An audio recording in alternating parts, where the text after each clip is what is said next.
Tops in class but fails in matric exam. ये एक statement है या ये उन स्टेटमेंट्स में से एक स्टेटमेंट है जो पाकिस्तान क्रिकेट टीम के साबिक कप्तान जिन्हें 15 नवंबर को पाकिस्तान क्रिकेट टीम की कप्तानी से रिमूव किया गया था और लेटर ऑन सिर्फ 138 दिनों के बाद दोबारा पाकिस्तान क्रिकेट बोर्ड ने उनको पाकिस्तान क्रिकेट टीम का कप्तान अपॉइंट किया। तो जब ओडीआई वर्ल्ड कप 2023 में पाकिस्तान क्रिकेट टीम हार रही थी और पाकिस्तान क्रिकेट टीम के जो प्लेयर्स हैं उनकी परफॉर्मेंस उतनी तगड़ी नहीं थी, तो फिर यह कहा गया कि बायलैटरल सीरीज के दौरान तो बाबर आजम जो हैं वो बड़े बेहतरीन कप्तान साबित हुए, लेकिन जब असल मुकाबला आया जो दुनिया क्रिकेट का सबसे बड़ा इवेंट था तो उसमें बाबर आजम जो हैं वो फेल हो गए। और पाकिस्तान क्रिकेट के जो बड़े बड़े पंडित्स हैं जिन्होंने मुख्तलिफ टेलीविजन चैनल्स के ऊपर बैठकर बाबर आजम के हवाले से ये रिमार्क्स पास ऑन किए थे कि Babar Azam is not a captain material, वो जब खुद लोग जनाब पाकिस्तान क्रिकेट को सर्व करने के लिए आए और जो लेटेस्ट एडिशन हुई अब्दुल रज़ाक की, तो अब्दुल रज़ाक भी उस सिलेक्शन कमेटी का हिस्सा हैं जिन्होंने रिकमेंडेशंस मोहसिन नकवी साहब को भेजी थी कि आप बाबर आजम को पाकिस्तान क्रिकेट टीम का दोबारा से कप्तान अपॉइंट कर दें। तो फिर पाकिस्तान के कुछ जो जर्नलिस्ट हैं उन्होंने ये तासुर देने की कोशिश की कि देखें जब टीवी स्क्रीनों के ऊपर बैठते थे, जब तजिया पेश करते थे यही क्रिकेटर्स, तो ये बाबर आजम को बहुत ज्यादा रगड़ा लगाते थे, लेकिन जब खुद ये पाकिस्तान क्रिकेट बोर्ड के साथ मुंसलिक हुए हैं तो इन्होंने पाकिस्तान को उसी राह के ऊपर डाल दिया है जिसके बारे में इनकी राय थी कि Babar Azam is not a captain material. तो अब ऐसा क्या हुआ है, और फिर कुछ साफी जो तो उन्होंने बाकायदा स्टेटमेंट्स जो माजी में दी गई और जो अब कारनामे इन्होंने किए वो इकट्ठे किए, उनका एक कोलाज बनाया और दुनिया के सामने रख दिया। तो अब जनाब अब्दुल रज़ाक साहब जो हैं उन्होंने भांडा फोड़ा है कि असल में बाबर आजम को कप्तान क्यों बनाया गया है, और इसके ऊपर मैंने डिटेल डिस्कशन जो है वो आज की वीडियो में आपके साथ करनी है। लेकिन उससे पहले एक खबर हमारे हमसाया मुल्क से आ रही है, और जो थंबनेल के ऊपर मैंने लिखा है ना कि बाबर आजम के बाद विराट कोहली की भी लॉटरी लग गई, वर्ल्ड कप टीम के अंदर जगह पक्की। तो इसके पीछे की दास्तान ये है, हालांकि आज जो आईपीएल का match RCB versus Mumbai Indians खेला गया उसमें विराट कोहली 6 गेंदों के ऊपर तकरीबन 3 रन जो हैं या 5 गेंदों के ऊपर 3 रन उन्होंने स्कोर किए हैं, तो क्रिटिसिज्म उनके ऊपर किया जा रहा है। लेकिन जो भारत के मुतअद्दिद न्यूज़पेपर्स हैं वो अब ये खबर रिपोर्ट करना शुरू हो चुके हैं कि टी20 वर्ल्ड कप 2022 जिसके बाद विराट कोहली सिर्फ 2 मैचेस के अंदर भारतीय टीम के लिए खेले हैं, और विराट कोहली के हवाले से ये कहा जा रहा था कि he will not be the part of Indian cricket team जो वर्ल्ड कप के लिए सेलेक्ट होगी। तो अब जो 8 खिलाड़ी इस वक्त सामने आए हैं कि इनकी जो जगह है वो 15 मेंबर स्क्वाड के अंदर पक्की हो चुकी है, उसके अंदर विराट कोहली का नाम जो है वो भी इंक्लूड किया गया है। और विराट कोहली के हवाले से अब बीसीसीआई के अंदर ये सोचा जा रहा है कि हम विराट कोहली को किस बैटिंग स्लॉट के ऊपर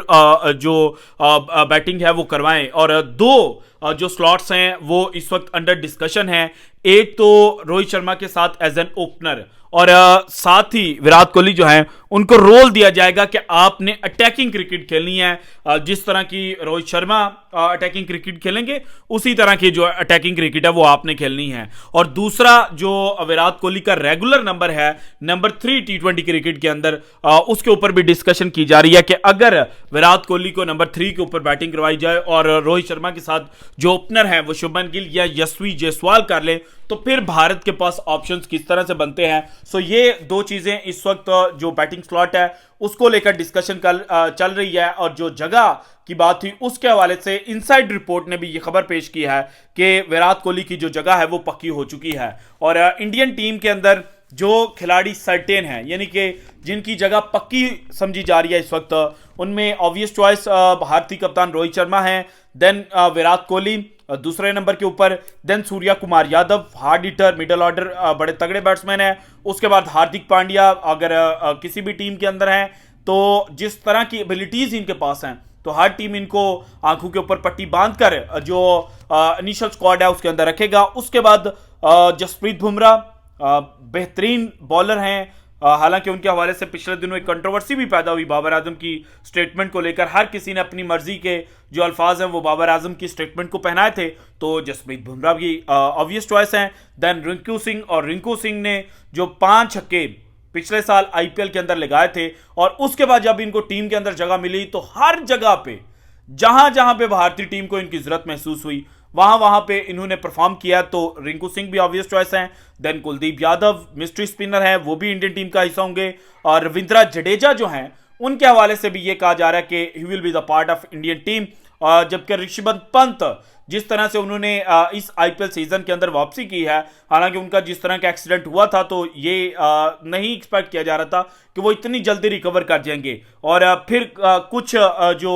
आईपीएल शुरू होने से पहले इतला थी उनके मुताबिक ये इंपैक्ट प्लेयर के तौर पर खेलेंगे, यानी कि ये विकेट कीपिंग नहीं करेंगे और कप्तान भी ये नहीं होंगे। लेकिन बाद में आईपीएल शुरू होने से पहले एनसीए जो नेशनल क्रिकेट अकेडमी है उन्होंने इनको मुकम्मल फिट डिक्लेयर किया, और ये इस सीजन के अंदर ना सिर्फ कप्तानी और बैटिंग करते हुए नजर आ रहे हैं बल्कि विकेट कीपिंग भी करते हुए नजर आ रहे हैं। और सो ऋषभ पंत जो हैं उनका भी चांस है। इसके बाद स्टिल इन डाउट जो खिलाड़ी हैं